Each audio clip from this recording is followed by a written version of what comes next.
ఈ భౌతికం ఆధ్యాత్మికమైన దానికి వాద వివాదాలు నడిచేది దీని గురించే కదా. ఆత్మ గురించి, లౌకికం ఆధ్యాత్మిక గురించి అడుగుతారు వాదం. గురువు శిష్యులను అడిగేది ఇదే.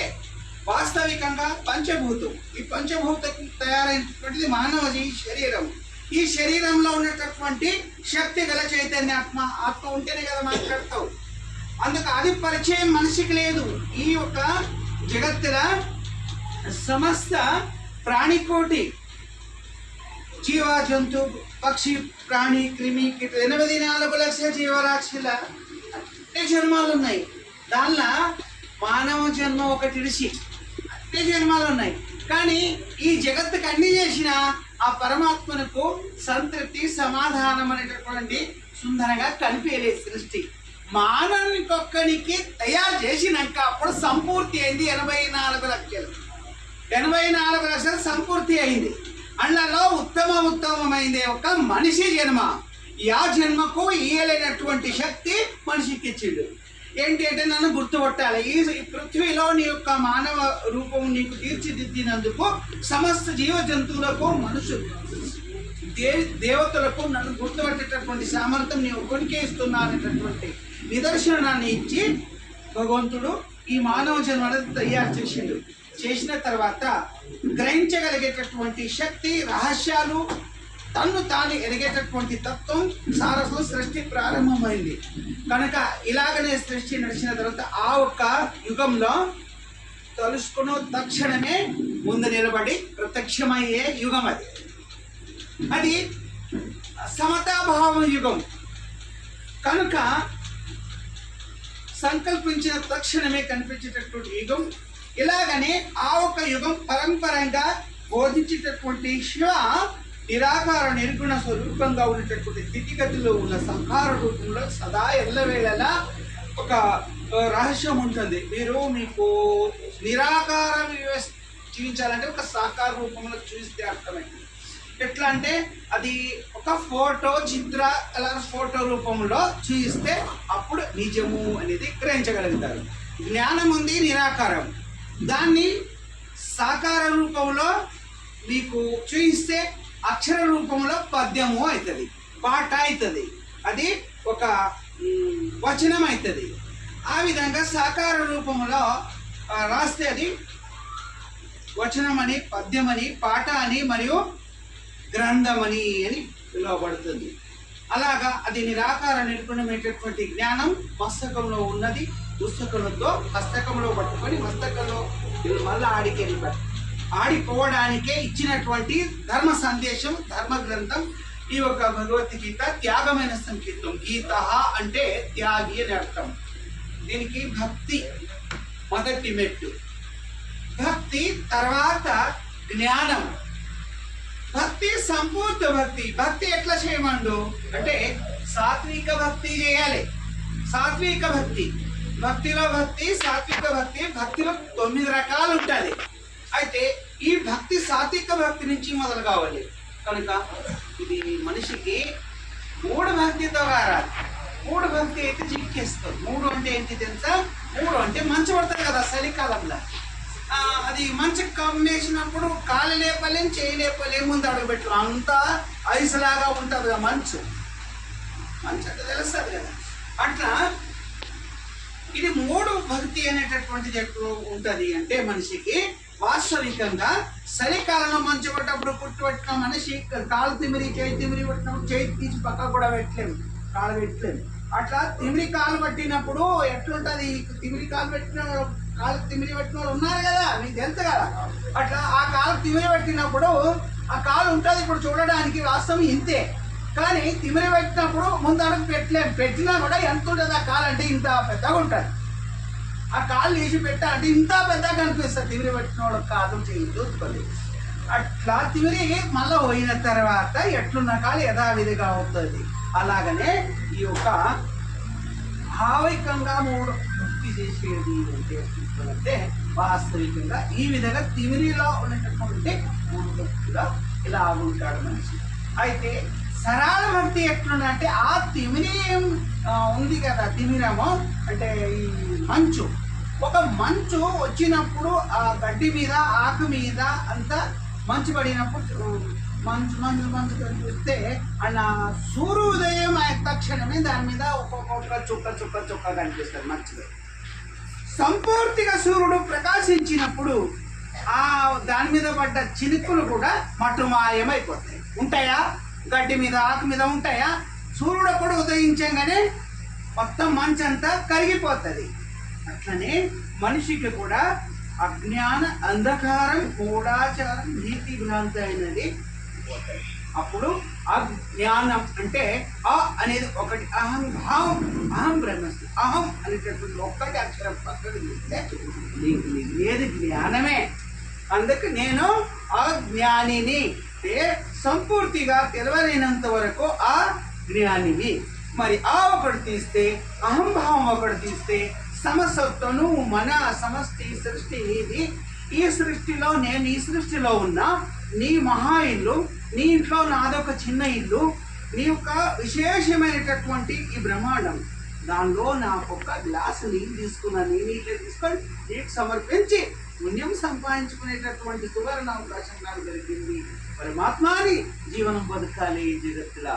ఆయన ఇచ్చినటువంటి సృష్టిలో అలాగ బతికి జీవనం ఎలాగంటే చిన్నపిల్లలు చిన్నగా ఉన్నప్పుడు ఆడుకున్న సందర్భంలో ఆడుకుంటా ఉంటే తల్లిదండ్రులు రాత్రి తక్షణమే ఎవరెవరు వాళ్ళు పిలుస్తారు కదా, ఇంకా ఆట ఆడుతున్నా, సాయంత్రం పొద్దు ఉక్కింది ఇంటికి రండి అని తక్షణ ఆట పాటలన్నీ వదిలేసి ఎవరెవరింటికి వాళ్ళ అమ్మని చూసి ఊరికిపోతారు. అట్లా మీరు కూడా ఇచ్చినంత వరకు ఈ జగత్తులో జన్మించి వచ్చిండ్రు. జన్మాంతర పుణ్యం అనే ఒక మానవ జన్మ లభించిన దానికి వాస్తవికంగా గురువు అయితేనే తెరువు తెలుస్తుంది. గురువు లేకపోతే తెరువు తెలియదు. మనిషికి దేవునికి ఏం అడ్డం ఉందంటే మాయాతెర మంచితెర అనే అడ్డం పరదా ఉన్నది. మనిషికి అడ్డము పరదా ఉన్నది. ఇది బట్ట పరద కాదు, మాయతెర మంచితెర అనే పరదా ఉంటుంది. ఆ దేవునికి మనకు అందుకైనా పరదా అవతలు ఉంటాడు, మనం అవతలు ఉంటాం. అందుకు కాళ్ళలో కట్టిన గుండు మెడలో కట్టుకున్న బెండు. అందుకు కాబట్టి కాళ్ళలో కట్టుకున్న గుండు మెడలో కట్టుకున్న బెండు ఈ యొక్క సంసార శరదిని దాటించేటటువంటి కాలాంతకుడ కావుమ కూడల సంగమదేవ. అందుకు నీ మీద నేను భారం వేసి నేను జీవనం చేస్తున్నా. అందుకు కిందికి వస్తుంది గుండు, మునగనీయది బెండు. అదేమో కిందికి గుస్తుంది నీళ్ళకు. అందుకు కాబట్టి ఇది మునగనీయది, అది తేలనీయది. అదొక తేలనీయది అది గుండు, మునగనీయది ఇది బెండు.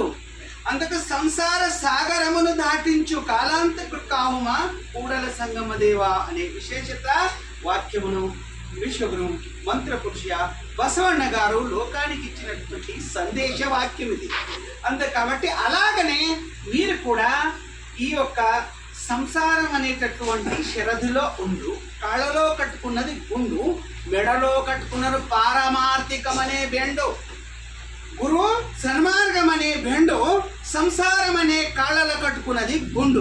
అది కిందికి వస్తే పారమార్థికం అనే బెండు మునగనీయకుండా తేల్పిస్తూ ఉంటుంది. అందుకే రెండిటి మధ్యన కాలాంతకుడు కావుమా కూడల సింగ మధ్య పరమాత్మని మరబెట్టుకునేటటువంటి సాధుకున్న భక్తుల యొక్క లక్షణార్థం ఇది.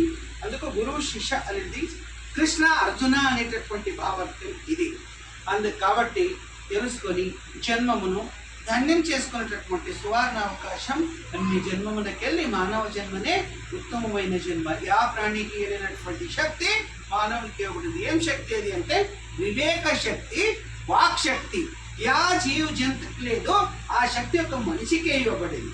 అందుకు కాబట్టి తెలుసుకొని గ్రహించుకొని ముందుకు జన్మ తరింపజేసుకోవడానికి గురువు అవసరం ఉంటుంది.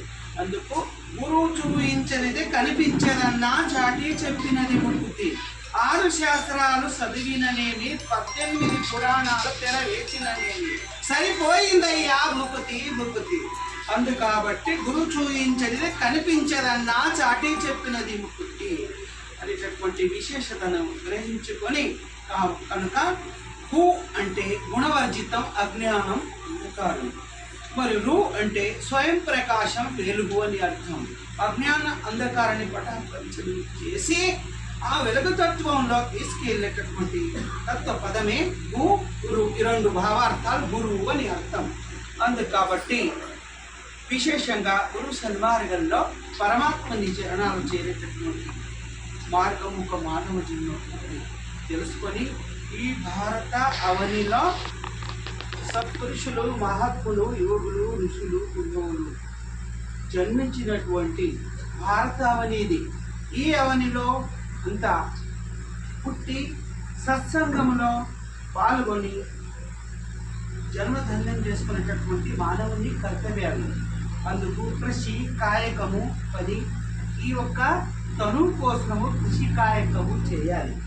చేసి మనం